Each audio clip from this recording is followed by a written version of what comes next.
Hello and welcome to the show. Welcome to YouTube Live. I'm Roger Wakefield, lead AP, the expert plumber. And today we're talking about what nobody tells you about starting a trade business. And y'all are going to want to hang around for this. Number one, if you're new to the channel, you've never been here before, but you were looking for something and ended up here. This is a pre-recorded, meaning I'm live right now, but when you find it later, it's pre-recorded. We shoot these on Saturdays. We have guests come in, we talk, we're doing a lot of cool stuff, and y'all are going to want to hang around for this. I have Dustin DeWeese in from Tejas Plumbing out of Greenville, Texas, and we're going to talk about starting a business. But if there's anything in particular you were looking for, jump over into the YouTube channel, search it, see what you'll find. We've got videos over there that will help you find what you're looking for. Also, we have a subreddit. We have Roger Wakefield posts. If you've got bad pictures, videos, anything at all like that, we would love to see them, even good stuff. But the bad stuff's a lot more fun. Anyway, I hope you enjoy it here. It's not just me. It's a lot of great other plumbers and apprentices and owners that jump in to do this. Our subreddit, our Discord group, we will be putting links in there so you can get in there and see, man, what's going on, what it is all about. I hope everybody is doing fantastic. I'm going to get Colton to put a link in here because we got something new. We have a new channel. We're doing podcasts. That's what Dustin and I have been working on this morning. He came in, got to talk about him. It's something you'll want to see. It'll be up in a couple of weeks. But I'll tell you what, we're going to have fun today. We've already opened the safe, got out there and looked. We are going to drink some tequila here in a little while. Welcome to Sippin' Saturday. How is everybody doing? Ron Hanish, God is boldness. Yes, he is. Great way to start. Richard Gamino says, great, can't wait. Okay, this just says Facebook user. So, if you're on Facebook, you might put your name in there. I see Paul Johnson jumping in, says Vicky Johnson is in. Good to see you. I've got the live chat up over here. We have the link going right there. That tells you how to get to the other channel, the Trade Talk Podcast. It is really cool. And we've had a lot of fun doing this. This has been fun. Colton in the house says, let's go. Man, we are looking forward to this. Zach Smith, hello. How are you doing? Paul Johnson, Vicky Johnson, how are y'all? Chris Shreves back in the house. Good to see you, brother. Good morning to you. I hope everything is going well. You know, we're talking about starting a business and the things that nobody tells you. And man, there's a lot. Luckily for me, when I started my company, it was right when I started it. I ended up hiring Michael Gerber to be my coach. Now, if you've never read the E-Myth books, you should. He teaches you about growing from a company of 1 to an enterprise of 10,000. And hiring him to me was phenomenal because I had never had a business coach, never thought about a business coach, but bringing him in was phenomenal. And to get to spend time with him for as long as I did, I learned so many things. But a lot of it is really just how to separate yourself from everybody else, how to give your customers exactly what they need, exactly what they're looking for. And, you know, we don't think about that. When I first started my company, I knew that I just wanted to be a plumbing company. I wanted to start my own business. I wanted to work for myself. And I did it because of the company that I was working for. They were construction. They were moving over into service. And I remember in an executive board meeting one day, the new owner, this nurse who was taking over for her parents because they were getting older, she took over. And she came in one day, she wanted to start doing service because she understood she could make great money at it. But she said, we're going to specialize in customer service and we're going to tell people we have the best trained plumbers. I said, oh my God, I love that. I think it's a great idea. what are you going to do to train your people to be the best customer service? She said, what do you mean? I said, well, how are you going to train the plumber? She said, Roger, we'll make sure our people know to say please and thank you and yes, ma'am, and no, ma'am. And I was just like, are you serious? And then when she said that about the plumbers, I asked her, so what kind of training are you going to do for your plumbers? She said, well, all our plumbers have licenses. I said, I understand that. Every plumber in Texas has a license. She's like, yeah, but the people don't know that. And I'm like, oh my gosh, seriously? That was her idea. Let's BS them into thinking we're better than everybody else. And I knew right then I was in the wrong spot and I needed to go somewhere else.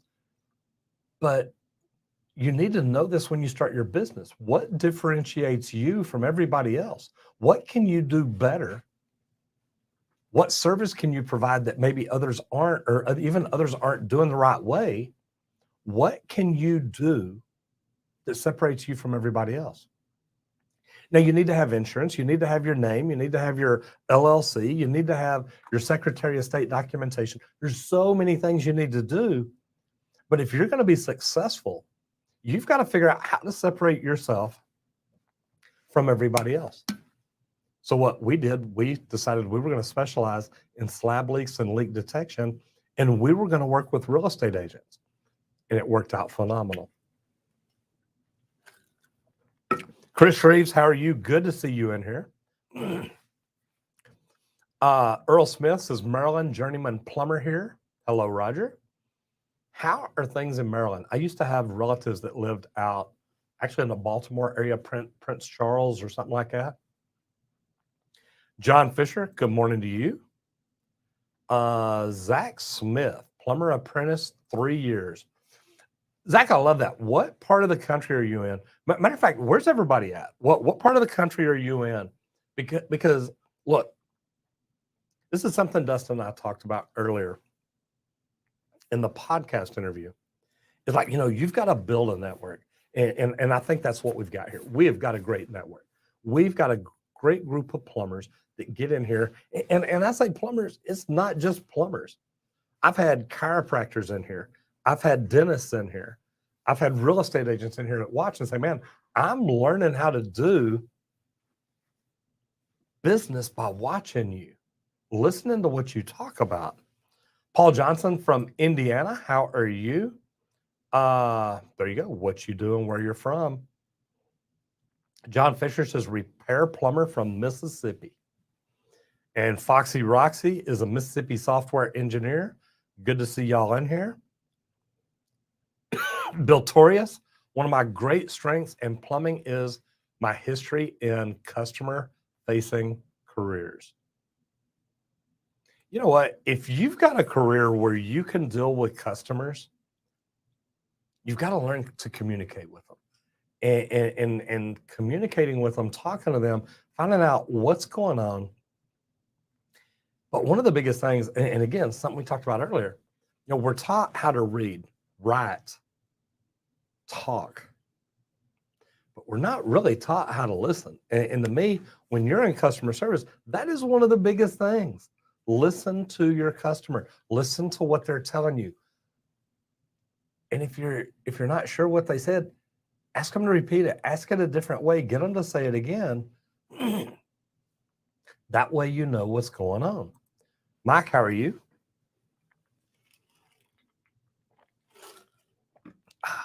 Need a little iced tea this morning. Actually, I need the tequila. We're headed out there in a minute. We've already opened the safe. This is Sipping Saturday. And Dustin and I are going to have some tequila this morning. Andrew England, Washington State, up in Tacoma. Good to see you. Rob is up in Philadelphia. I'm sorry about that. and I'm joking. I love it up there. It's beautiful. I got to go up to Pittsburgh and go to the U.S. Steel. I've been up to Philly, Boston, Pittsburgh, or New York, Pittsburgh. All that area, I'll tell you what, I love it. It's nice. Bill Latorius is in South Dakota. Good to see you in here. Coming up next time podcast is Hello, Roger. I'm out of Alberta, Canada. I've got some Canadians coming down for the show. I think most of them are from the Toronto area. I got to be on, if y'all have not seen Jeff over on Home Reno TV, Home Reno TV DIY, oh my gosh. That was great being on his show. That was a lot of fun. You see, John Fisher says, amen. Hey, we do what we got to do, brother. Earl Smith says, Maryland's doing pretty good. It's a very busy area and great for plumbing. WSSC is the Washington, D.C. area. Very strict jurisdiction to work in, though. I'm under the IPC. Earl, it's really neat because I'm putting together some trainings. Not just how to get in the trades, not just how to be a great tradesman, not just how to start your business, not just how to use networking and social media to grow it, but we're putting together training for plumbers, code especially. How do you know? How do you go? How do you know what you need to know? How do you know what to study? We're putting that together, so we're looking at it. Paul Johnson, this is huge. Build the value. One thing I tell people when starting a business too is build a brand book. Know what your brand is. Know what your brand represents. Even so much as to know, like, what colors do you wear? Y'all have watched me change a lot, whether you realize it or not. I literally used to wear, I'm looking over here. I've got shirts in probably 10 different colors. But after we defined our brand is really red, white, black, and burnt orange for that reason right there, that helmet. On Saturdays, if I'm in, I want to wear burnt orange. So we made that part of the brand, part of our color. But when you start a business, you need to know what your vehicle is going to look like. What's your logo? What will you do? What won't you do? And you've got to understand this. And it becomes very clear. The neat thing too about once you develop that brand book, when I hire somebody, I can put it in front of them and say, hey, this is us. This is our brand. This is what we're about. And we even developed the brand book to include the trade talks and the Trades Academy before we ever had it all rolled out. But we knew that we wanted the logo. We knew how we wanted the logo. And we started building all this so that when it all did grow out, it'll look really, really good. Coming up next time, podcast is Listen and Affirm. Let them know they are heard and they will trust you and believe in you the way they feel you believe in them. And I like that because, I've been through a lot of training. Sandler sales training to me was huge because what it really is communication training. You get in and you learn to listen. And one of the big things, and I love that, listen and affirm, because I was taught listen to repeat. If you're talking to me, I need to be able to say, what I heard you say was. And what this does, it makes you stop and listen to them, not automatically be thinking, look, I know what the problem is. If you'll quit talking long enough, I can address the problem. I can fix the problem. You've got to slow down and listen to them. Listen so well that you can repeat what they say. That way you can say, what I heard you say is you've had 2 other plumbing companies come out and look at this. And one thought it was this, and one thought it was this. And I'm going to get you to elaborate more about what they did to fix it, but you've still got the same problem. And if you'll listen, you can learn things because people just, and if they're not telling you enough, ask them more. Can you tell me a little bit more about that other company? Because listening to people is huge. And I literally, through my Brendan Burchard training, Brendan says, every time you look at somebody, pretend that they have on their forehead, see me, hear me, acknowledge me, and love me. And that is amazing because I heard another really good speaker speak one time, and he's talking about taking care of your clients. And he's talking to a room full of real estate agents. He said, fall in love with every client you have. Because if you love them, you will always do the right thing for them. And I like that as a plumber. I think it's great. Mike says, not a plumber, but had clog issues that required finding a local plumber. You helped us understand what they did and that it was done right. Installed clean out, house built 1970, fascinating to watch. I love watching people work. And I don't get me wrong, I don't want to stand over their shoulder, like I'm helicopter customering them or anything. But here's the thing, Mike. I love watching what people do. When I have electricians come in and watch, man, I just ask them, look, I know nothing about electricity. Do you mind if I stand back here and watch? Had a garage door guy come in. She had two. The first one that came in, literally, I had a problem, and this is, starting a trades business. I just started my company, and I learned from this. I literally had a garage door guy come in. First of all, he's 2.5 hours late when he gets there. He's got an apprentice with him, and he comes in, and I've got a problem with the cable on the end, and I walk right past everything on it and walk right over to it. And he stopped right here in the middle, and he's just sitting here looking like this.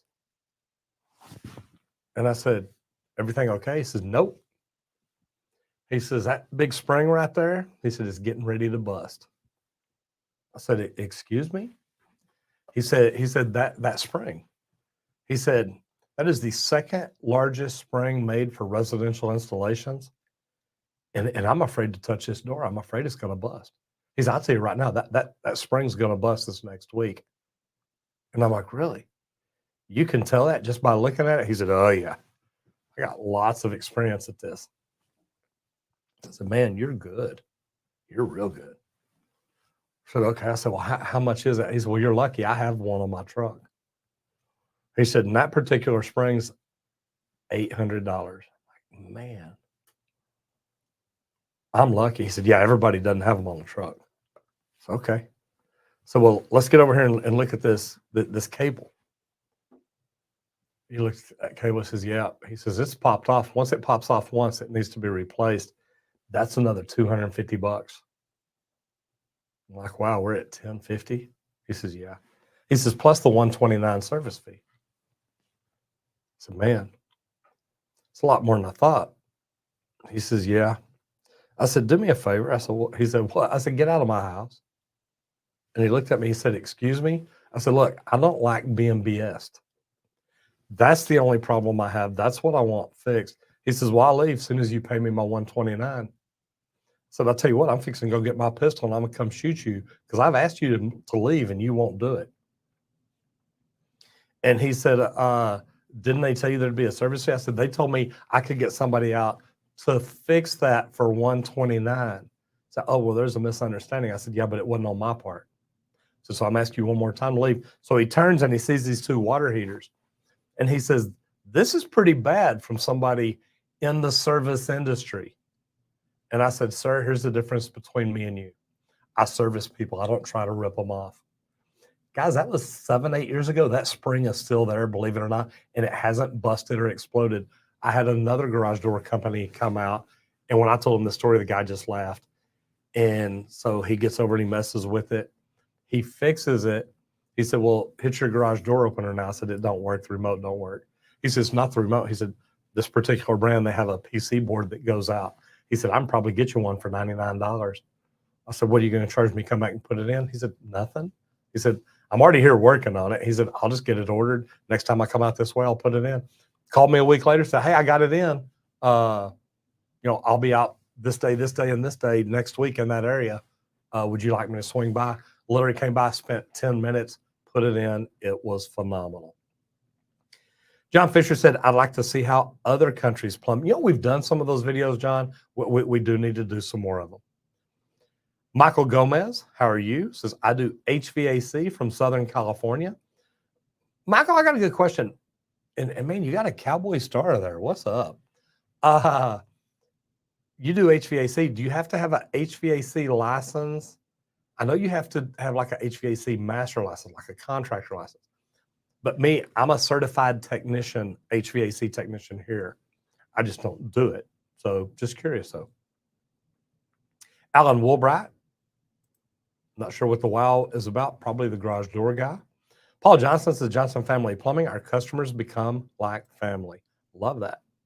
Bill Torres says, when we get someone new in service, I send them a playlist of your videos. Your content has become a valuable tool in my kit. Thank you. Man, you are more than welcome. Bill Torres, thank you very much. Bill Torres, there we go. Make sure I got it right. I appreciate that. I do. I love what we get to do. Yeah. Yeah. You got a problem? Yeah. Yo, I'll solve it. I like that.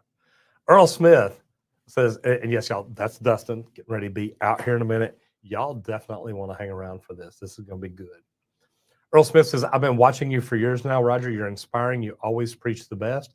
You make a difference for everyone. Man, I try to do the right thing. And it doesn't always work that way. But man, I promise you, I always try. I am getting ready. I'm going to move out of here, out into the shop. I'm going to go out there and light the grill, open the safe, pour just a little bit of tequila, and, you know, have a sip or two while the fire's getting ready. We're cooking some cowboy burgers today. If you've never had them, I highly recommend them. They will be good. Mike says, Crook almost had a real bad day. I tell you what, and here's the funny thing, because as soon as he went out, you know, I look out the window. He's sitting out front in his car or his truck, and I'm calling his office. I said, I'm telling you, you better tell him to leave because I'm fixing to call the cops. And if he thinks he's going to come back in, I promise you, I will shoot him. And yeah, it wouldn't have been a good day for him. Michael Gomez says, as long as I have my EPA license, I can work. If I want to further my education and get certified, I can. You know, and I like that. I think it's fantastic. So, Michael, what I'm going to do, I'm going to switch cameras, and I'm going to go to the shop entry camera. I'm going to head back there. I'm going to grab Dustin. We're going to go out there. We're going to continue talking about starting a trades business. Fire up the grill, open the safe, drink some tequila, and have a good time. Go to 6 instead of 5. Shop set. So, boom, guys. Here I come.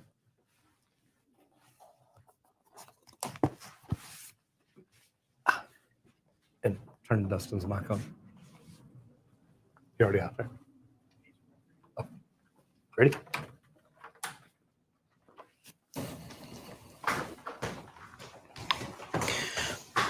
Oh, Mr. Dustin, how are you, sir? Great, very great. We've had fun today already. Been a good visit. It has, hasn't it? You know, and I always tell people, look, y'all can always just come by and visit, say hi, and see what's going on and what's happening. So number one, I've done, God, how long have I known you now? Probably 3, 4, 5 years, somewhere around in there. Yeah. Probably really a lot longer than that. I was thinking, yeah, a lot longer, but yeah, 4 or 5 years for sure. As plumbers that long. Mm-hmm. As plumbers that long. Yes, sir. So I used to date Dustin's mother. Do we look alike? Okay, never mind. I'm joking. No, I know your mama. Your mama had a when I dated your mother, she had a flat top that was purple, and I'm sure you've seen pictures of it. I can imagine. Yeah, me too. So I'll tell you what I want you to do. Go ahead, tell everybody who you are. Talk a little bit about, you know, how you got into plumbing and came up, and then we're going to talk about you starting a business, and sure. You got your own company now. Today we're talking about what no one tells you about starting a trades business. Absolutely. So my name is Dustin DeWeese. I am a Texas master plumber. I've been at it for about 16 years. My wife and I own Tejas Plumbing Services out of Greenville, Texas, southeast Hunt County, a little east of Dallas. And this has been a venture that we've been at for nearly a year, and we're just excited. We've got a great group of, you know, team people that are around us, so they're all awesome. My start in plumbing, I have probably about 16 years. The people that brought me in, some family, I had some underground utility experience, and have primarily done residential service, little, commercial construction, a little bit of everything, but primarily doing that with the residential service. Residential service is amazing. I love it. And I've got Sean Strong. I hadn't seen him in here yet. He normally is in here on Saturday morning. He says, look, we're the supermen of the trades. Mm-hmm.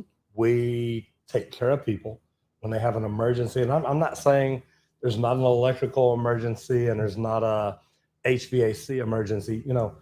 Your light doesn't work or your house doesn't get quite cold enough. I get it. That can be an emergency. But when you got a flood, that's an emergency. Yes. And man, plumbers are the ones to call. You just recently started your own business. Yes, sir. But how long have you been doing service here in the Dallas area and known, look, this is what I want to do? Since 2008 when I started with the service, 2009. So it's been a good amount of time knowing that I wanted to do something. I think that's always the goal. Whenever you get your apprentice card, you can become a licensed plumber, you can become a master plumber, and then a master plumber can own his own company. So it's always something that's in the back of your mind, but it was never something that I thought immediately, that's exactly what I'm going to do. But over the past few years, it's been something that has been on our hearts because I'm putting in a lot of labor and time and sacrifice away from family, and being able to do something for them and with them has been kind of a goal of mine for sure. And you've got your family involved. Amelia's the office, the brains, the good looks. I don't know what he brings. I mean, she's the beauty and the brain. So yeah. So we had a conversation earlier, and she is the brains behind the operation. I'm nice to people. But you got to admit, she's the beauty too. Oh, yeah. So you don't bring a lot to the table. I mean, I don't mean that bad, but everybody says, he's the brains or he's the good looks or something. There's not much else. No. I get in where I fit in. You married way up. You know that, right? I did. Okay. We're plumbers. Awesome. It's always the way up. She's awesome. No, she is. I love her to death. She's a doll. But yeah, she's definitely the brains behind the operation. That's 100% true. My contribution is good knowledge of plumbing. There you go. See, I knew there was something that I was missing. But okay, a knowledge of plumbing. Anybody can get a knowledge of plumbing. Mm-hmm. You went beyond that. Ever since I've known you, it's like, man, you're doing phenomenal. You made great money for the companies you work for. Yes, sir. Above average. Yes. And I'm going to say well above average. Something that I used to always tell people is that I could teach anybody to do plumbing, right? You bet. The part that is valuable for us in the service industry is communication. Communication is, I think, the tough part. Not everybody has that. Me personally, I didn't have that at the beginning, and it was something that I had to learn. I had to seek out education to be able to communicate and connect with people. Again, back to our conversation earlier, that I feel like is the most important part. Anybody can learn how to change a flapper, but to communicate why this is happening, what's going on, how we're going to fix it, warranty periods, what all this every entails, bit that goes with it, great options. That's, I think, the tough part. I like that. So Mike says, hi, Dustin. 16 years is a good while. Do you still enjoy plumbing as much as you did when you started? Enjoying it even more now? Are you more in the field now or managing people? So my favorite part about what I do is getting to see somebody new every day. I am completely capable of going down and plumbing a high rise, but I would have to look at guys like Roger all day. That'll wear you out for 2-3 years or longer. I mean, I've seen some long jobs. So my favorite part is going in and visiting with people in their homes, talking to them, building relationships. And then at the end of that day, I have a feeling of completing something and getting to help somebody. So I love to be in the field. I am still in the field. I do a lot of office stuff as well, but my specialty and expertise is in the field and with the guys training so that they can do what I do and replicating from what I've learned into them. And I love that, because I was talking about Michael Gerber earlier. How do you grow? And first of all, you've got to start out as a technician. And I remember when I first met Michael and talked to him at the Dreaming Room, I went through my plan. And it's funny because I've still got the big document the other day where I wrote it all out. And I'm up there and I go through it with him and all that. And he's like, man, that's phenomenal. He says, how many of y'all think you can do that? And, everybody starts raising their hand. I said, good. I like that. And I turned to walk off, and I reached to grab my deal, and he kind of pulls it back. And I looked at him. He said, there's only one thing wrong with this. He said, do you know what it is? And I'm like, no. He says, you got to fire the plumber. I was a one-man plumbing company. And I said, but if I fire the plumber, that's me. He said, I know. He said, but you can't be the technician and manage people and build a business.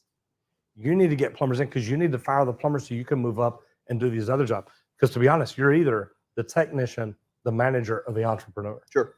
And the more time you can spend being the entrepreneur, the better of a business you're going to have in the long run. Absolutely.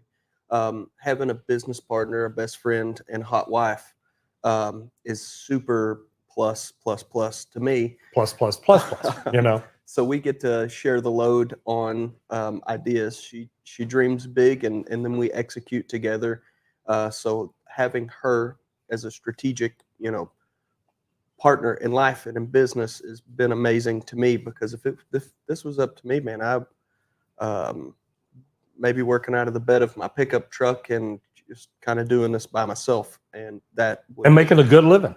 Yeah, but inherently hard to take care of everything. I think at this point in time, we're running 5 trucks, 12 employees.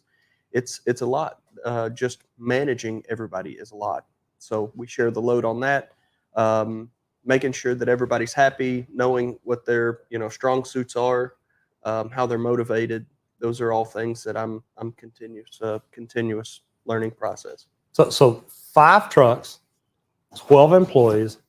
You've been going for 10 months. 10 months, yes, sir. So this will be your first full year in business, January to December. Correct. What are your projections for this year? For year to date, I kind of started January. The projections, it's tough for me because we're kind of like growing, and as we're growing, it's tough to make the projections because those good numbers keep changing. Yeah, so I've kind of overshot what my projection for the year was. What was your projection to start out? So I just wanted to, 1, grow the company. 2, there was a monetary value that was there. We wanted to, do $1 million, which is good. I did $1 million my first full year in service, and that's awesome. And we're there now, and we're 5 months in. So to sustain growth, we'll have to project higher. So that's something that we're currently working on now. What our new projection will be, and then just constantly learning and growing and figuring out, what stuff that I'm missing. I love that. And I mean, I want y'all to think about that.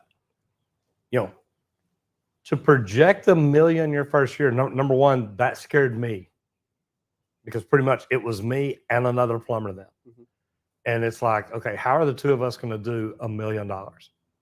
But we did, because of the real estate agents, the relationships, the networking, everything. I had so many people referring work to me. And it's like, man, and you get afraid to grow too fast. That's kind of where I'm at now. I want to make sure that everybody's always busy. I don't want to be overstaffed, but then I also don't want to be understaffed whenever we're in a position like Christmas this year. We had the freeze that had taken place. So lots of freeze breaks. Everybody was having Christmas dinner with their families. I was working. So it was tough. But been there and done that. Yeah. Matter of fact, I remember being under a house Christmas Eve one year, working for another company. And I'm under a house fixing a leak. And God, it was, matter of fact, that was when Randy was young. So this is 40 years ago, 38, 40 years ago. And I'm like, this is not what I want to do. I don't want to miss Christmas Eve. I mean, I could have come home, caught Santa Claus sneaking down the chimney and shot him or something, thinking I got a burglar. Mhm. And I thought at that time, this is not what I want to do.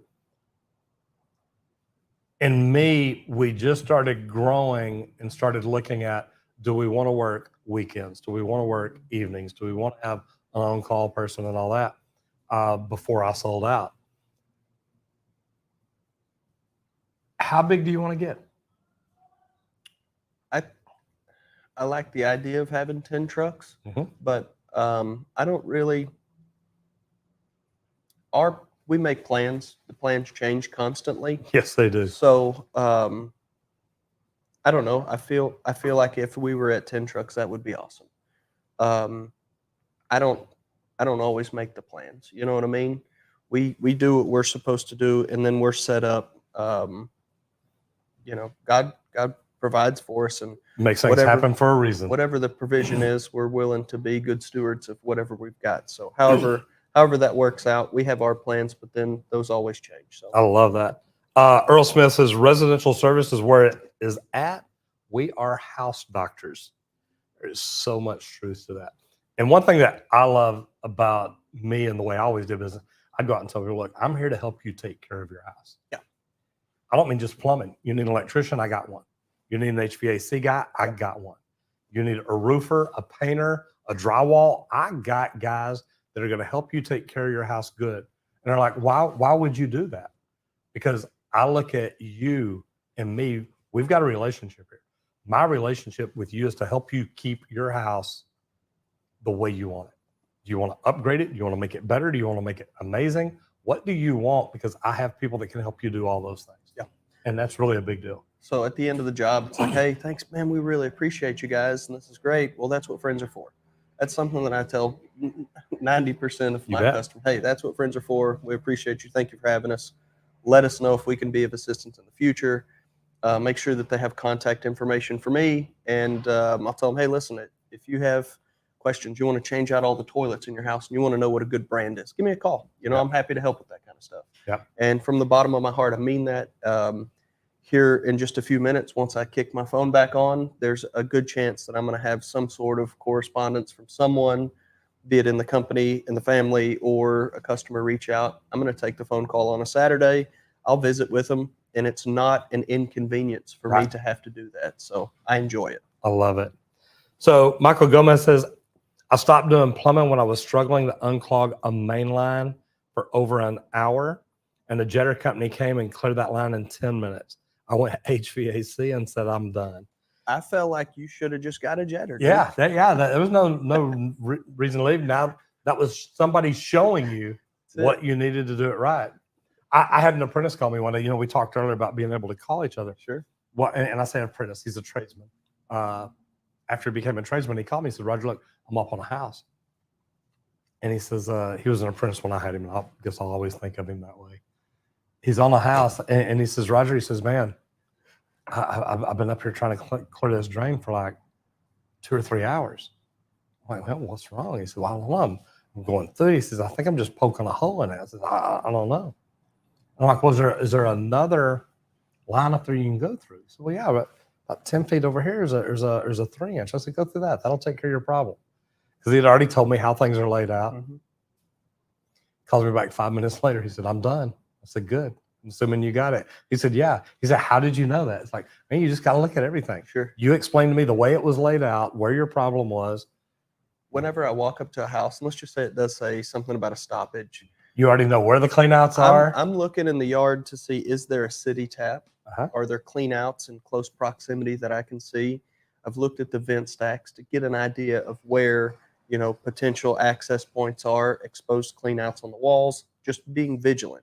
So as you're vigilant and you start to think critically, or you think, strategically, you teach other people around you to think strategically. It makes your job, their job, and everybody else's job around them a lot easier. So it's just, again, I worked for an electrician for a year, maybe, but he would say, hey, do you see that panel? Yeah. What size panel is that? Looks small, like a 100 amp panel. That's right. There you go. That's a Federal Pacific. You know, those things will blow up and burn their house down. They need to get rid of that. And it's like, oh, that's really cool. So now it's just things that I think about. I like that because I do that when I'm driving down the road. Once I pull in the neighborhood, I'm already looking for manholes. Is the sewer in the front or the back? Is it in the alley? Because if there's manholes at the alley, guess what? If there's not any in the street, guess what? If they're all the way down the street, I mean, a house will tell you everything you need to know. Mike, thank you for the super chat. It says, God provides. Love that message. You're both awesome. You know, thanks, Mike. We appreciate that. That is huge. And, you know, it's so true, though. It's all the information's there if we want it. We can have whatever we want. We talked earlier about mindset. And that's why I asked, how big does he want to be? I went to an event. There's these best practice groups. And if y'all have never heard of Service Nation, check it out. It's a best practice group. And they teach you about KPIs, about marketing, branding, training, just a million different things. And I think Service Nation is good. I went over and met with them, talked to them. We're trying to find out how to do something together. But I went to an event they did in Nashville a couple of weeks ago, and they had this guy speak named Tommy Mello. And Tommy Mello is a garage door guy. He got started with garage doors. One of his buddies is like, hey, man, can you paint garage doors? He says, no. He says, we'll learn how. So that they pay $100 a piece. He said, we got guys painting 6, 8, 10 of them a day. $12 in material. He's like, I can figure this out. Yeah. So the kid on Saturday and Sunday is making $2,000 a week during school. Not a bad gig. So he's up here talking and he says, look, he says, I want to grow. He says, but I want to grow my people. He says, if my people say, I want to make $300,000 a year, I want to be able to show them how they can do it with me. Not being my competition. How can you do that with me? How can you work with me and make that kind of money? And he keeps talking and he says, we're doing $180 million this year. A garage door company. He's got multiple locations. But he says, my plan is get to be $1 billion a year company. Imagine a garage door company doing 180 million. Their plan is a billion. That is huge. I'm gonna go check the Kohl's. What's it going to take to get you to 10 trucks? How are you going to do that? We show up every day and we do our best and give God the rest. That's the motto that I use a lot. And to get to 10 trucks, we're going to continue with great customer service. We're going to continue to employ and train the best people. So those are going to be some serious things that we are dealing with. Whenever we do that kind of stuff, we pay attention to our surroundings. We figure out exactly where we need to be, and we make strategic moves, either financially, with the employees, in training, equipment, any of those, and all of those. Definitely going to be strategic moves for us. I like that. So when is your goal to be at 10 trucks? It might happen by the end of this year. Then your goal's too small, Dustin. No, that's again, and it's for my sanity at this point. So we're kind of, we'd like to be doing that within 5 years, and again, who's to say it can't happen sooner? So that's just my deal. I like that. Abdul Kayumi says, hey, Roger, have you ever had an apprentice that you thought he couldn't be a plumber? Yes. Yeah, and I have too. Some people are afraid of poop. Like, oh my God, I got poop on me. I got to go take a shower. I got to go home. It's like, dude, wipe it off. Let's go. I had an apprentice that could not handle heights. It's a commercial apprentice. That's tough. Medical City. Literally, I got a phone call from one of my guys. Says, Roger, you got to come up here. This apprentice had got up to lay out sleeves up on the 5th floor deck. And this guy's just standing here shaking. I think even wet his britches. He's just standing there. He got up, got off the ladder, started walking, and looked up and realized how high he was and just froze. And I had to get up there and talk to him. I'm like, in his face, look at me. That's all I want you to look at. Look at me. And I'm gonna walk backwards. I'm gonna head right back to the ladder. I want you to focus on, look me in the eye. Do not look away. And I mean, I'm holding his shoulder and it's like, okay, come on, here we go. And he's all he can see is me, and got him over and had him climb down the ladder. And that was the last day I ever saw him. And Roger called the superintendent, said, I need another guy out No, here. I was the superintendent. That's why they called me. Get this dude out of here. Man. But yeah, there are some people who just, again, it could be a communication problem because I could teach anybody to do plumbing, but that communication aspect on occasions is tough, especially in the service industry. Sometimes we get into situations where this is going to be a lot of money to fix the problem. How we deliver that, what kind of information that we give, how many options we give are very important. And if I came to you, Roger, and said, you're going to have a couple of parts in your toilet and it's going to cost us $250. If $250 is a lot of money to you and you're afraid to tell me that. Absolutely. So that's a feeling. But if I came to you and said, this is going to take place, this is how we're going to do it, this is what's going on, these are the type of parts, this is the kind of warranty I'm going to offer, here's some additional great options for you. $250 is going to solve this problem, but I also have an option to replace this toilet for, $600 or whatever it is. Then that feels a lot better than you have options. I'm not forcing you into doing anything. These are your options to make good decisions with. So some people, they just don't have that and they feel apprehensive. And I was that person for a long time. And without seeking some additional help with communication, I may still be that guy, being stacking groceries at the supermarket. So. I remember when spending $200, I'd have been like, oh yeah, God. I think that if somebody had a $700 emergency here in America right now, that the majority of our population is going to have a tough time writing that check. And that's tough. And we understand that too. So we have people that are retired or are, living on a Social Security check that, didn't plan great for their future. They did exactly what they could do. We still try our very best to make sure that we can help those people. Yeah. The cool thing about it is, and learning the value of a dollar, but also learning the value of what you're doing. If you are if you're in the trades right now and you want to grow up and be the cheapest plumber in town so you can get all the calls, how smart of an idea is that? It's a terrible idea because you're going to have no pot to piss in and a window to throw it out of. So I think it's counterproductive. Tell them about our tequila today. We are drinking Tequila Fortaleza, and this is a product of Jalisco, Mexico. And I believe this is the Reposado. Good. I like it. Isn't that beautiful? Yeah. Or no, we are. This is the Blanco. The Blanco. Yeah. So this one is certified additive-free, excellent tequila. If you care to have any, I had a choice of. Can they see this? Is this? Oh yeah, they can see it. So all of the most beautiful bourbon that you could think of, and this was my choice. Yeah, and man, I'm always good for tequila, bourbon, either one. It don't matter to me. Cheers. Cheers. Great to have you here, guys. I hope you're welcome to Sipping Saturday. Beautiful. He did warn me. He said I don't have lime or salt. Yep. I don't need. He said I don't need that.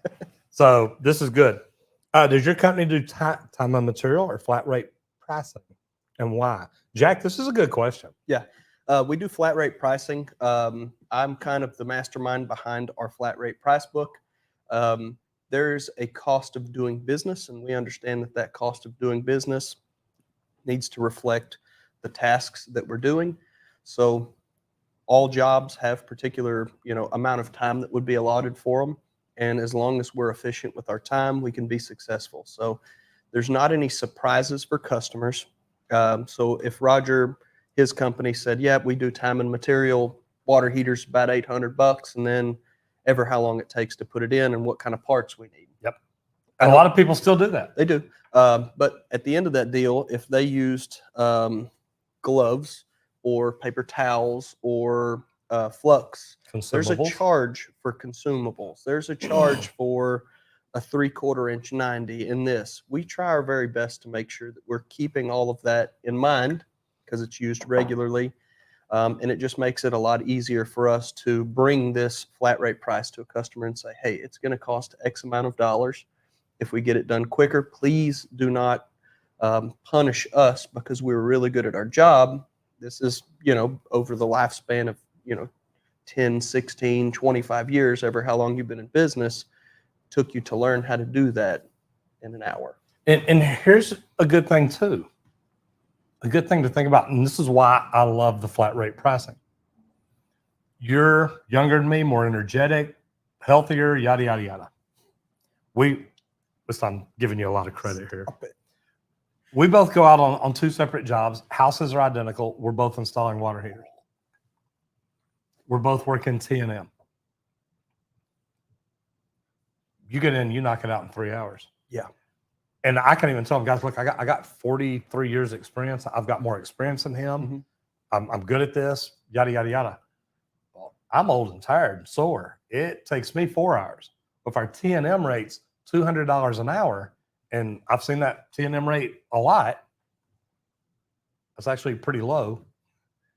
At $200 an hour, it took me 2 hours more. I charged you $400 more to do the exact same thing. Probably got the same quality of work, great installation, good products. You bet. Same quality work. We both got a lot of experience. Yeah. I've seen your work. You do great work. I know what I do. Now, also, though, you get the house next to it's identical. They call another plumber at $200 an hour T&M. It's his 4th week on the job as a plumber. He forgot his drain hose. Yep. He doesn't have a pump. Needs to run to the supply house twice. Supply house twice and Home Depot once. Mm-hmm. And it took him 6 hours. You paid $1,200 labor plus the water heater. For some guy to screw around in the attic and sit on a bucket and mess up. And surf, TikTok and to watch me to figure out how to install a water heater. Pretty good. Pulled up some how-to videos on how to, fix the problem that he's having. But so I feel like it's the most honest way to do business, and it's very transparent. And people will ask why so much, and then I have to kind of give an economics on, hey, this is why. This is our material cost. This is what I expect for the labor to be. If it goes over that, I'm not going to punish you for it if we forgot something or if something happens. And then you bring into a warranty period. If something goes wrong with this within the 2-year warranty period, it's covered, and it gives us an opportunity to come back out without losing money. And once you give a breakdown, because some people ask, there's a lot of different personalities, and some people want to know, hey, I'm here for you to get this taken care of. Some people want to know they're getting a great deal. Some people want to know they're getting a great product and excellent service. And me as the plumber, or my guys as the plumber, have to identify how they want to be communicated with, what kind of information that they need to convert the job and get it taken care of for them. So that's something that I try to teach as well. And one of the things too, though, is, when your car's in a wreck and you put it in the shop and they say, well, to change that fender's $875, to change the bumpers another $2,000. Say, well, why is it that much? Well, because we know how long it takes to change it out and install it. We know how much the parts are. Here's the price. Flat rate pricing really it's a smart deal. The more efficient, the better you are. We talked about you being 100% efficient. That helps you be more profitable, which there's nothing wrong with that. The better you are, the more money you should make. We talked about that earlier. Go back to the Michael Carrillo comment. There we go. Michael Carrillo says, introducing the youth to plumbing industry early on can lead to the development of great employees in the future and less turnover. Training them early can help address the growing storage of skilled plumbers. Okay. As companies and organizations are investing in programs in high school and college, which can have numerous benefits for the individuals and the industry as a whole. Keep up the great work, gentlemen. Now, Michael's an instructor at Belton High School. I went down there earlier this year, last year. North of Austin. Yep. Okay. Went down and spoke, actually, quite a bit north, 50 miles, 60 miles. Okay.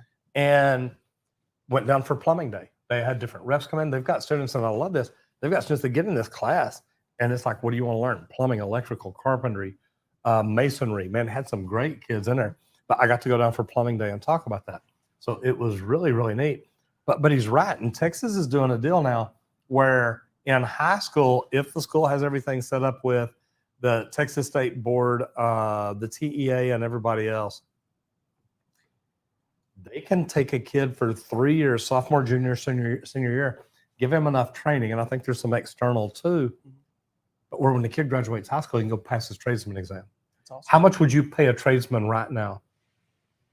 What's he going? Because your commission bonus structure, you're straight, not just hourly. So if it was a kid out of school in a situation like that, they'd probably be on the lower scale I'm gonna to go check ride. the grill. I have an employee. His name is Adrian. He may or may not be watching right now, but Adrian went to school in Dallas, and he was enrolled in their welding program. He got certifications in welding. He got certifications in HVAC, and he worked as a plumber, and they were able to hire him right out of high school. So that is an amazing deal. We literally on Thursday sent off for his journeyman's exam. So that was an opportunity that was afforded to him through the school district to have some excellent training in some real life, skills that he's going to use. So I value that. We have been in communications with the Dallas County Community Colleges because they do have a program that they're starting up, and have asked us to come in and kind of help and do some stuff with that through the school district local to us. We've been in communications with them. I have 2 apprentices that are 19 years old. I have a 20-year-old CSR. I've got a 24-year-old who's about to be a journeyman. I have a 23-year-old who's one of my apprentices. So I'm taking guys in that are young because I was the young guy too. I was the 24-year-old journeyman plumber without any facial hair showing up, and they were like, hey, I thought they were sending a licensed plumber. So I value that, being able to learn young, because I kind of started working young. So taking those guys in, showing them cool stuff and how to make money and provide for their family. On top of that, stop it. I made them both. Come on. On top of that, they're learning a valuable skill and being able to provide and teaching them life skills too. So I love that. what do we got here? We have Cowboy Burgers from Central Market. They are amazing. Can we explain what cowboy burgers are? And Cowboy Burgers have a little bit of jalapeno, a little cheddar, a little bacon, Look like some cheese in there too. Looks a little good. cheese. Then we got the Upas jalapeno cheddar sausage. Anybody who speaks German is going to be really upset with you. I know, because Opas, right? Am I right? think Okay. so. I think so too. So Colton, did I do okay? I'll give everybody a look here. Randy's not flipping the camera over, so. Has anybody mentioned anything about our Fortaleza tequila yet? They have not. Look Nothing at about that. the tequila. And Mike, yes, that is a giant toothbrush in the background. There's a story behind it because we use that for a video, how you can fix plumbing with a toothbrush. So pretty cool stuff. So we got. Can I give everybody like just a description of what we've got here? Absolutely. Let me hear it. So the smell is wonderful, and it does smell kind of like You saw fresh. me or the tequila or the meat? I'm just We could do clarification, brother. He's zoomed in on the hamburgers, so we're talking hamburgers. Just now. always ask, The hamburgers now they smell awesome. I don't know if they're pre-seasoned, but they got a little smoky smell to them. Mhm. So I get the cowboy behind it. You can smell a little jalapenos, and the bacon is definitely out there. So I'm really excited. Mm. I skipped breakfast. because you said Yeah, we were no, me cooking. too. Me too. And a lot of times I'll run in, I'll go to Darren's Grill, I'll have breakfast or something. I'm also putting just a little bit of ghost pepper rub on them. It's a rub that I do with the brisket. I know. It'll put a little bit of spice in it, not a lot. It's nothing crazy. Is that the one you said was going to put hair on your chest? I'll put hair on everything you got. Okay. If it doesn't, it should. But yeah, there's good stuff here. So I'm gonna go out and get this on. So let me see. May I look through the comments? Yeah, actually, you just slide over here and look them. They're gonna pull some up. There's a good one right Good. there. What length of pipe is too short or too long? What length of pipe is too short or too long? Is it bad to daisy chain pipes together, or can you just have one massive pipe? So there are applications for like a type apex that would be too short for water piping. I believe it is half the diameter or twice the diameter. I've never put in type apex, Roger. So there are some specifications for type apex. Daisy chaining pipes together is common. They call that manifold system. So one line comes in, several connections, and then would kind of daisy chain throughout the house so that it is just one plumbing system altogether. There would be, I guess, sewer systems would be more of a branch and then, limbs coming out, or separate spots that, go out to each different bathroom, fixtures, kitchen, laundry. So all of those. I guess you could definitely daisy chain pipes together. What else we got in there? Thank you for that question too, by the way.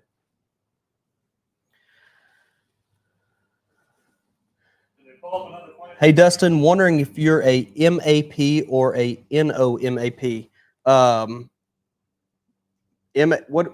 What he's talking about there? MAP or a NOMAP? MAT? MAP? Map? A map? Like map gas or what? What's the Map question? gas? Master plumber? See if we can get a clarification on that question there, What's it say? Colton. Dustin, wondered if you're a MAP or a NOMAP. I'm not familiar with that. Me either. So Roger, so the next question that popped up, Roger, what are your thoughts on MAPs and NOMAPs? Yeah, we need clarification on what those are. Yeah, let me know what that is. I think they face so many unnecessary adversaries in the industry. If we can get a little clarification on that, I'm happy to answer. Let's pop one more up.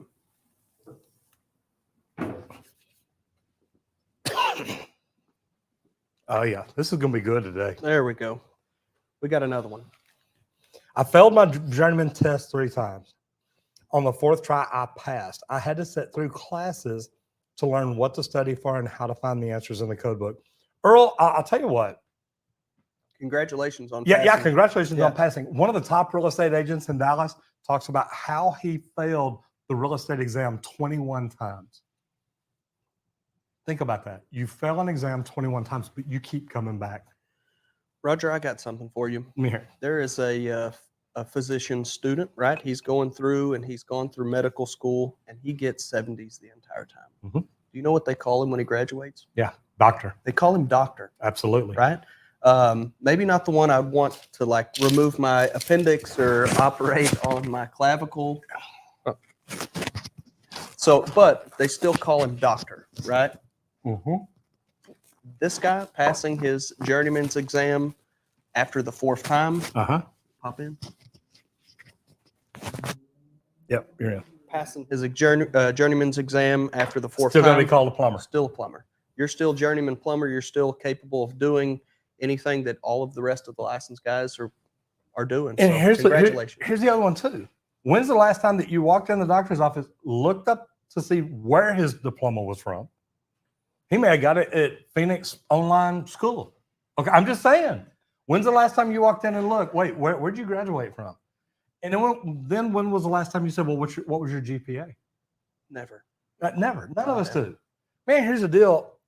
You're doing what you have to do to pass. That's what the law requires. Mm-hmm. Having some extra classes, I feel like, was probably beneficial to you too, just to make sure that you had all of the knowledge that. So in the state of, I don't know where he's from, but in the state of Texas, there is, proficiency tests and they're pretty good. There's a few training courses that you could go to, like the one that I did personally was just north of Austin. It was an excellent test. Who was it? Who's Johnny Curtin? Johnny Curtin.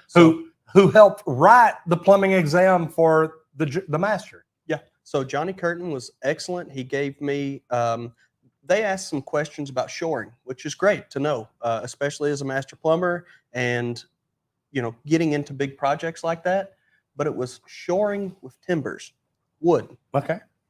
There's a formula to figure out how big the wood needs to be to shore. How far a apart? ditch. There's a million. Had I not gone down to learn that stuff with him, I would have been in bad shape as far as that test is concerned. And think about that. You had a few years of commercial. Imagine these plumbers that only do service. They've never done commercial. They may have never used shoring. Yeah. Have you used shoring as a residential service plumber? No, I have put in, and so having a background in residential, like underground utilities for subdivisions, trench boxes were a normal. You bet. If there was something that was going on, we gave them a soil type, a depth, and then let them know, hey, deliver us some stuff. U.S. Shoring was always there to take care of that kind of stuff.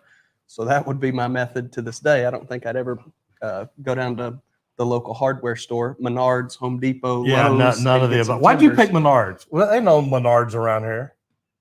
We got a big audience going on. I love it. Never know. I didn't go down to Publix and pick that up. Come on. Of course. I like that. I like that a lot. I said supermarket, not Brookshire's. There you go. There you go. Throw people off. Yeah, people can be like, "What? Brookshire's?" But so yeah, that would never be my first choice for shoring, is to go down to pick up some lumber to do that. I would call in a professional, say, this is my soil type, this is how deep we're going to be. So that would be important to me to make sure the right person was there. So it says here, are we under the IPC or UPC? So in Austin proper, they are in UPC. The rest of Texas is in IPC. And pretty much we used to be UPC. So if you install by UPC, that's what the inspectors know too. And on our test, whenever we go down to Austin, they have to pick pieces of each of those codes that would fit both. Because the state of Texas is not 100%. It's a pretty cool deal. I like it. And we do go by the International Fuel Code for our gas distribution. And all gases. Yes, which is neat. And again, having a large audience here in Texas, plumbers that deal with water, sewer also deal with gas as well. We don't have a separate license for gas. And that blows a lot of people's mind. A lot of people, when I tell them we do gas, they're like, dude, you do gas? It's like, yeah. And they're like, doesn't that just scare you?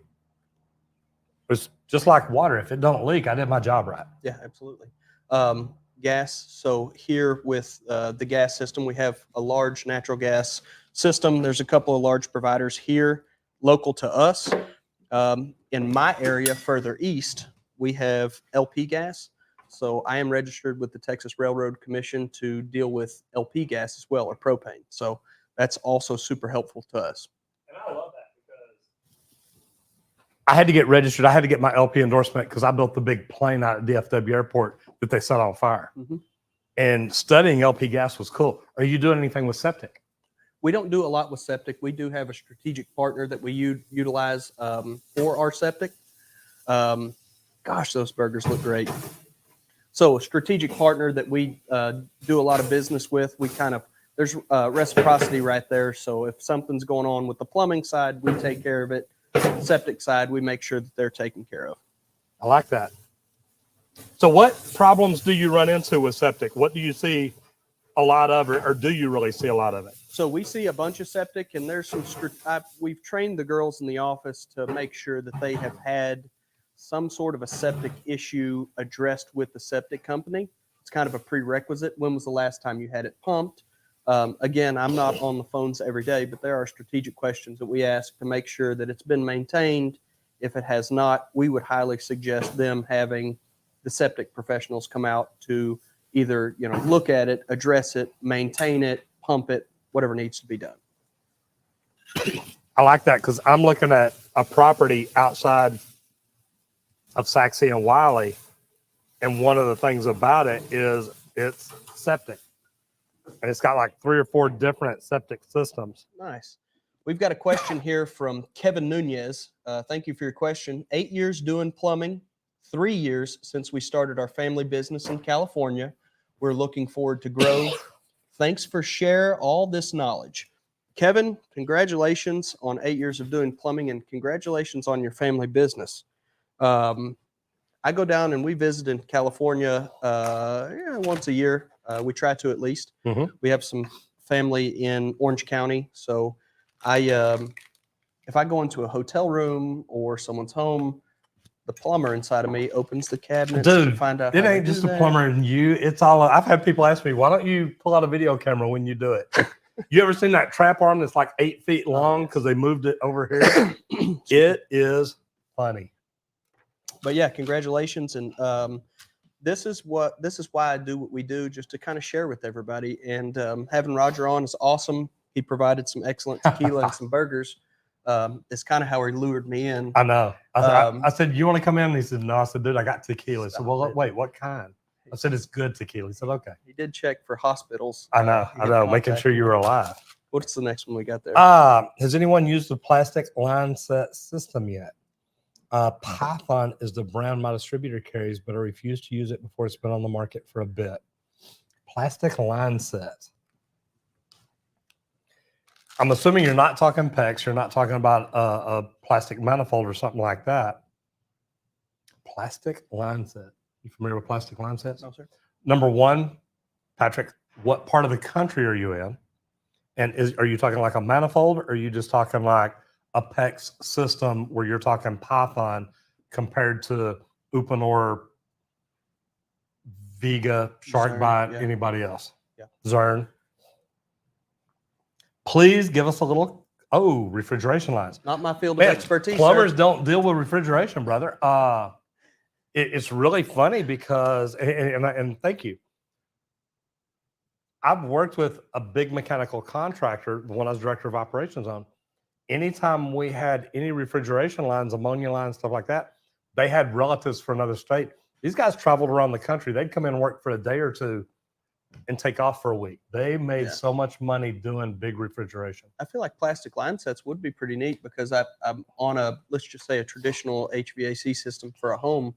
You'll see pinholes on coils, and I know they've updated those to like aluminum coils, but it's usually still copper for the line sets. I did also see a press system for line sets, and then some push to connect fittings. I don't know what the manufacturers are of those. Push to connect is starting to be a big deal. I used to have a sponsor that was getting into the HVAC on that, so I mean, that makes sense. I like that. Yeah, not my field of expertise. I wish I had more insight on that, and probably something I'll look into later. I like this. Earl Smith says, what is your favorite thing to do in plumbing? Mine is testing and rebuilding backflows. Do you do backflows yourself, or do you have somebody that does them, or do you outsource that? So I have a third party that does testing for me, but we'll do replacements. I'd prefer not to work on something. I'm not,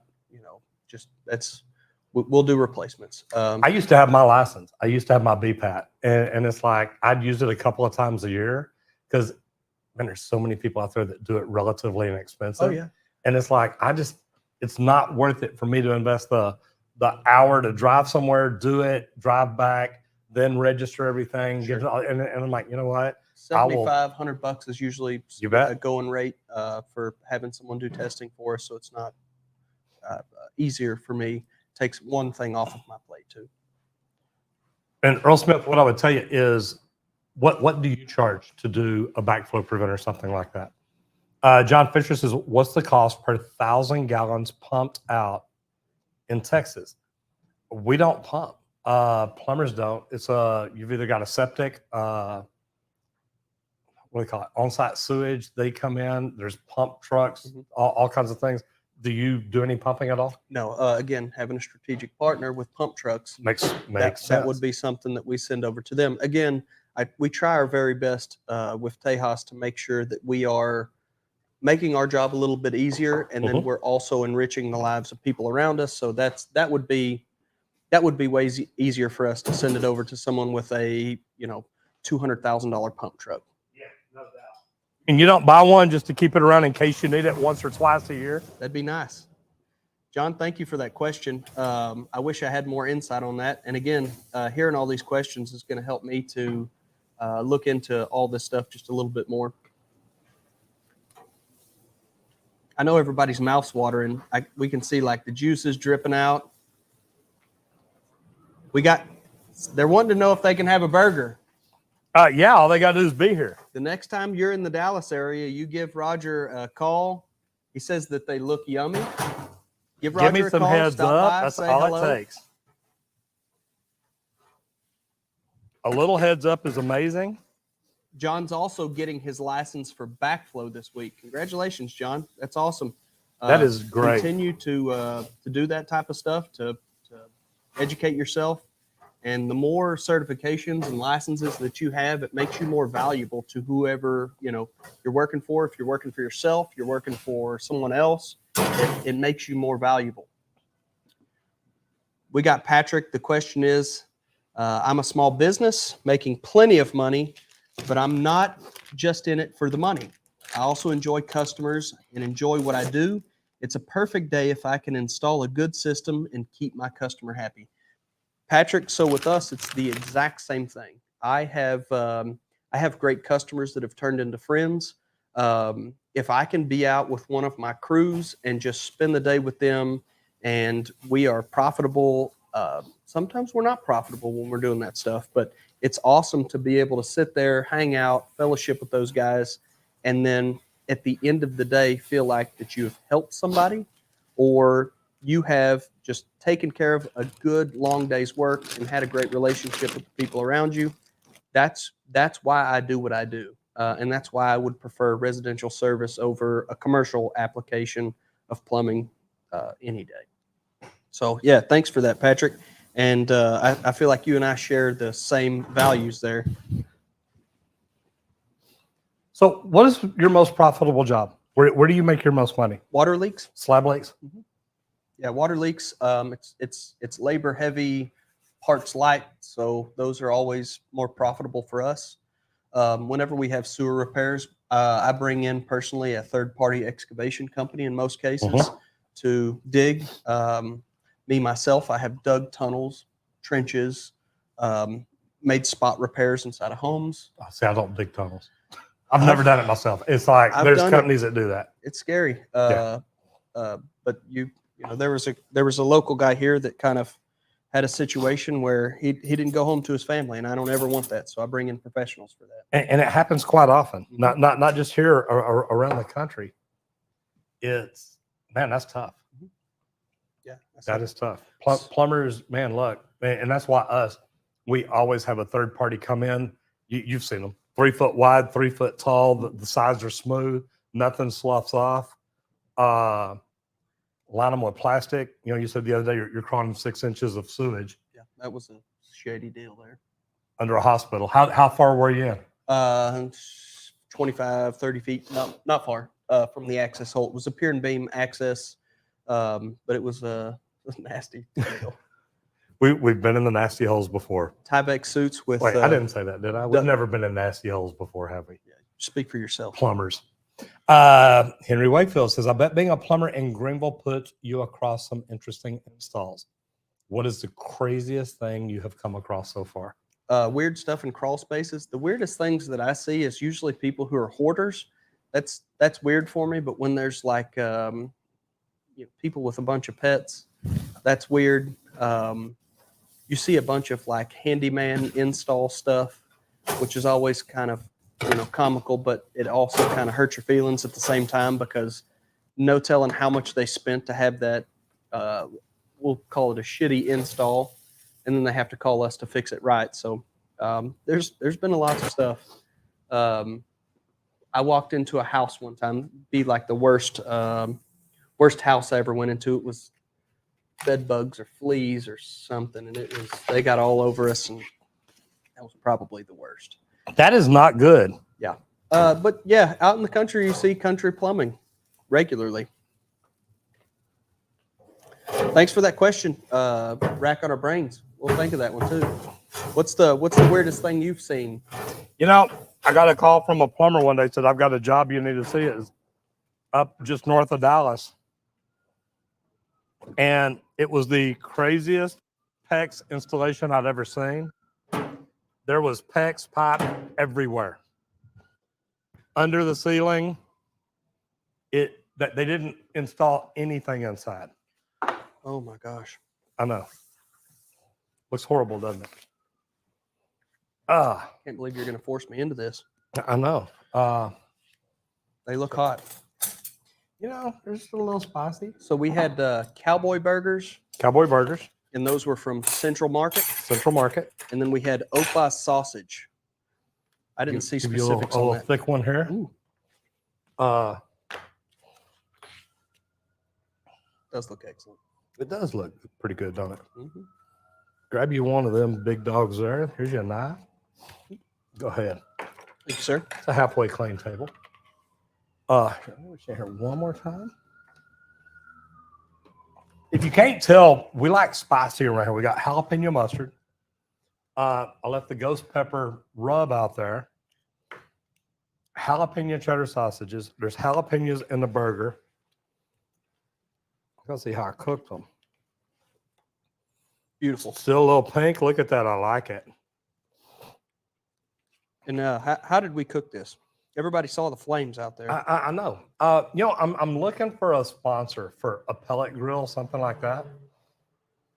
Until we find that, this is literally just a 55-gallon barrel that has been cut and modified to make into a grill. I mean, you see it. That's all it is. Yeah, there it is right there. But I tell you what, it works. It works. What do you cook? What do you cook on at home? I cook on a Rectech pellet grill. Rectech? I've had somebody tell me about that and say, look, you really need to try it. You like it? Yeah, I'm going to go in for the sausage. Mm-hmm. That's tasty. Got a good flavor. Normally, this is a point in the show where it gets a little quiet.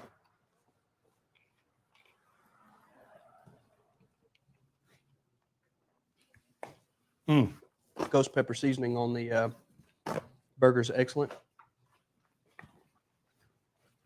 Got a little paprika in there. I can taste that. Jalapenos are good. Get a little bit of that pepper jack cheese on the top.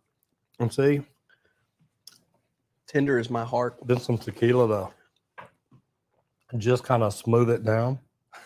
Not too bad. We have fun. Patrick says, my dad started the business, so I grew up doing HVAC, and I've known some of my customers my entire life. Very satisfying. I love that. I think it's neat to have customers that have been with you forever. Yeah. I love that about family businesses. One of the first companies that I worked for was that way. It was like, they're like, look, we've been around forever. And every time you went out, they would say, oh, that's Miss Johnson. Man, she's going to offer you some peach cobbler. You get all you can get because it is good.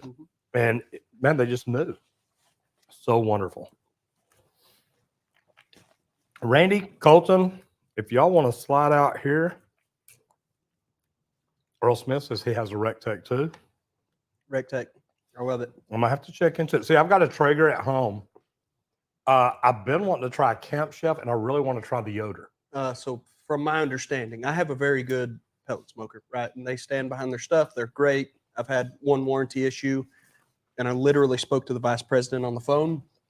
He shipped out more than what I actually needed. They were great. So the only thing that I know is that the Yoder was top notch. You would never have to contact them for even one warranty deal. And if you did, they were excellent. So I have no firsthand experience. My cousin Cody set me up on Rectex, and it was it's been great. So I've had it for 4 years probably. I've got a Traeger I've had for, I guarantee, 12 years. I've had to work on it a couple of times. Don't get me wrong. Matter of fact, just the other day, I had to change the I don't remember what they call it. It's the internal thermometer, the temperature sensor. Oh my God. Randy and Colton, I know Randy can and smell Colton, these burgers. Yeah. If y'all aren't out here pretty quick, they may not last long. And the tequila too. Hey, Roger, have you ever had to install a Thugger shaker? A Thugger shaker. Not sure if Thuggers are popular in Greenville. They're hard to install, kind of outdated. Never heard of her. Never, yeah. I've seen a Thugger that was a shaker, but we didn't have to install nothing for him. No. Patrick says, what's your opinion on a way to stop the unprofessional installation? You know, and this is a good one. Read the reviews. Most people that are getting poor quality work done, they write about it. They tell about it. Also, and this is great. Do your research on a company before you need them. If you're in Greenville right now and you want to find out about Tejas Plumbing, do research. Call down there. Say, hey, is Dustin in? I want to talk to him. Hey, Dustin, look, man, I'm a homeowner in Greenville and I don't have a plumber right now. Do y'all work around the clock? Do you come out on weekends? What if I have this problem? What if I have this? Yes, yes, yes. Yeah, build that relationship now. Dustin, look, I'm going to use you. Will you make note of it? And then go ahead and fill out a complete customer profile right then. Absolutely. And then when you call, it's like, Miss Johnson, no, man, we got you on here. We already know your address. You got an emergency. Let me send somebody right now. Let me see if I got a plumber I can send. I'll call you right back. Since we've already made contact with you at one point in time, we're going to go ahead and waive your service fee. Yeah, you're a VIP for us now. We have a relationship with you, so we love that. As far as the unprofessional installations, I don't know, since he may be a trade professional, having a good relationship with us, we have field inspectors for the Texas State Board of Plumbing Examiners, but I also have a good relationship with the inspectors that I do business with. So if I see something, I can say something to them to say, hey, there's some, a couple of guys loading up this deal, or there's, some unmarked trucks across the street from us. Doing a whole house repipe. Right. So, and that's important to me because that's our livelihood. And American Standard had an excellent advertisement. They still have posters, and I got one hanging in my office, but it said the plumber protects the health of the nation. Amen. So with us, we had a situation that popped up in 2018 where they were going to do away with the plumbing license laws in Texas. Chris Patty, thank you for nothing. Yeah. Sorry about that. If any of you guys are in Tyler, Texas, he was your representative at the time. I don't know. And he tried to jack y'all over. So, but that being said, have a good relationship with them so that you can call and say, hey, listen, this is a situation that's popped up across the street from me. We're doing some legitimate work. Maybe have them go by and check it. Just east of us in Sulphur Springs, I had a situation where a handyman was loading up a whole bunch of pipe, definitely doing some sort of a sewer service. So I had a resource I reached out to, and he went and made contact with the guy for what I think was the 4th or 5th time. So it was, a big deal. Thank you, Victor Sandoval. No, I'm joking. I don't know if it was. He was the local plumbing inspector. Yeah. No, and it's great to be able to contact them. It really is.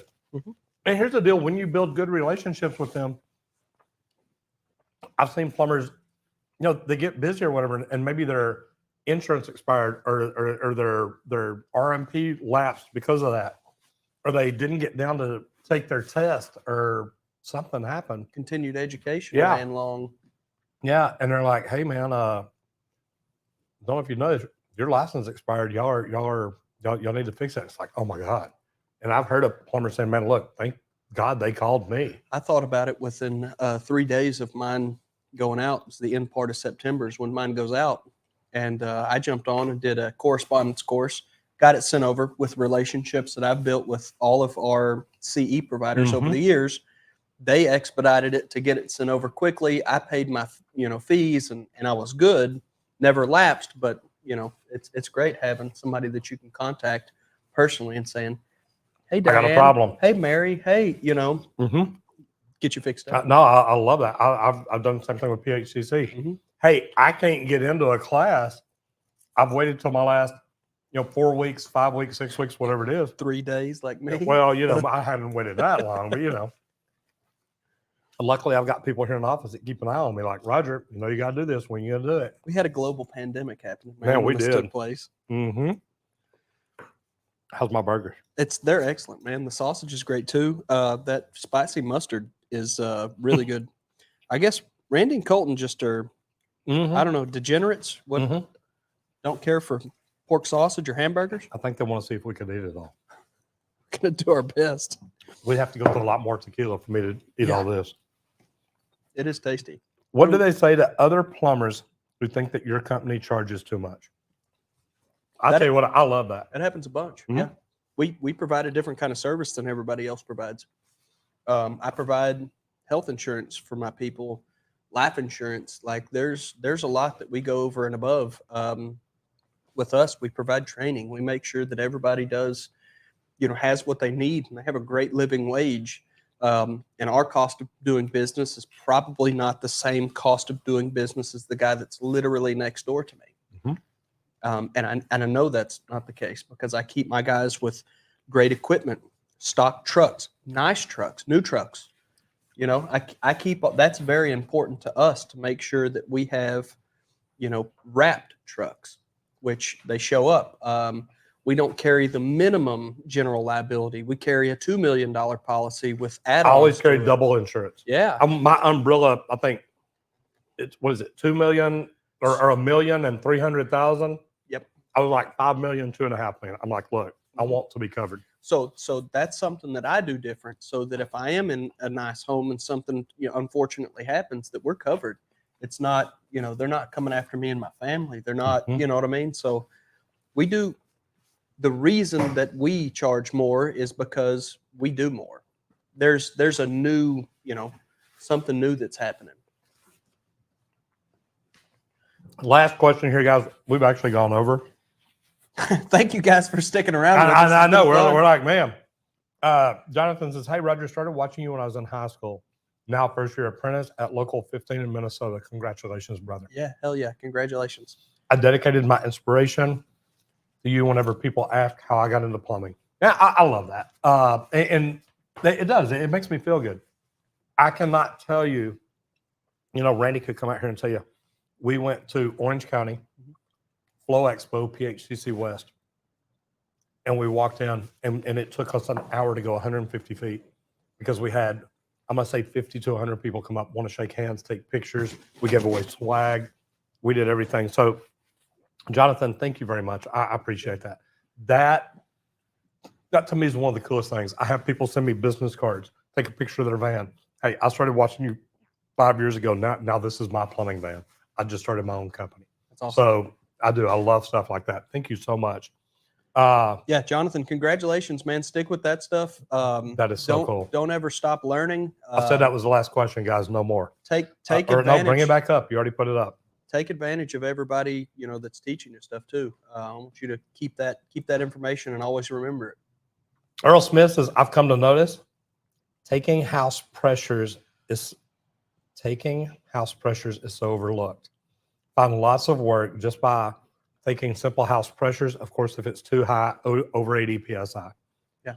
Does it bother you as a plumber if the pressure is over 80 psi? If it's 85, we can deal with that. Maybe it's just midday and in the evenings, it's not so much. If it's past that, definitely.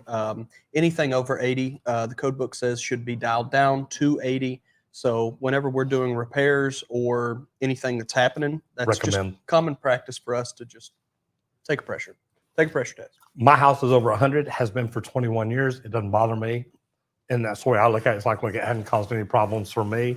Does that mean everybody's house was built to the quality mine was? Not necessarily. Over 80 psi, I know home inspectors walk in. If it's over 80, they flag it and say, hey, you need a pressure reducing valve.